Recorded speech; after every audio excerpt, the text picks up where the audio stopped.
আজ পবিত্র ঈদ। টানা এক মাস রোজা রাখার পর আজকের এই দিন উদযাপন করেন মুসলিম সম্প্রদায়ের মানুষেরা।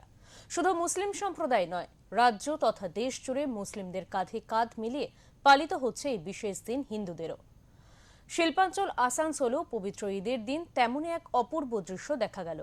আসানসোল মুরগাসোল ঈদগাহ স্কুলে মুসলিম ধর্মের মানুষদের নামাজ পড়ে ঈদ উদযাপন করেন তারা। এই উৎসবে উপস্থিত থাকতে দেখা গেল রাজ্যের মন্ত্রী মলয় ঘটককে। পাশাপাশি উপস্থিত ছিলেন আসানসোল পুর নিগমের chairman Amarnath Chattopadhyay, deputy mayor Wasimul Haque. एक मर्तबा आप सल्लल्लाहु अलैहि वसल्लम ने सहाबा से दरियाफ्त फरमाया,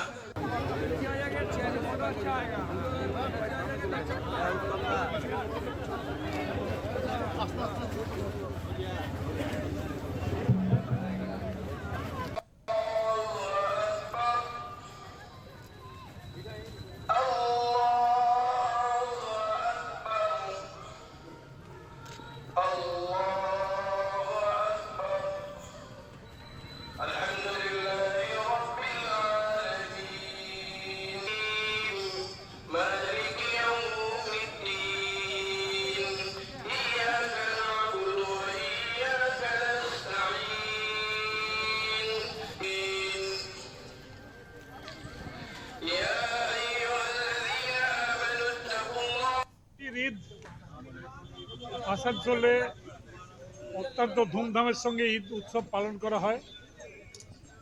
আমরা আসানসোল শহরকে সিটি অফ ব্রাদারহুড বলি। এই শহরে সব ভাষা, সব জাতি এবং সব ধর্মের মানুষরা থাকেন। সমস্ত রকমের পরব আমরা এখানে ধুমধামের সঙ্গে উদযাপন করি এবং সমস্ত মানুষ রাস্তায় নেমে হাতে হাত মিলিয়ে, কাঁধে কাঁধ মিলিয়ে এই পরবগুলোতে পালন করে। আজকে সারাদিন ঈদ উৎসব পালন হচ্ছে। আসানসোলের চারিদিকে ঈদের জন্য খুশির হাওয়া আছে। কয়েকদিন পরেই রামনবমী আসছে, সেদিনেও আমাদের শহরের মানুষ রামনবমী পালন করবে এবং সবাই হাতে হাত মিলিয়ে, কাঁধে কাঁধ মিলিয়েই আমরা পালন করে থাকি। নমস্কার। ঈদের আনন্দে সকাল থেকেই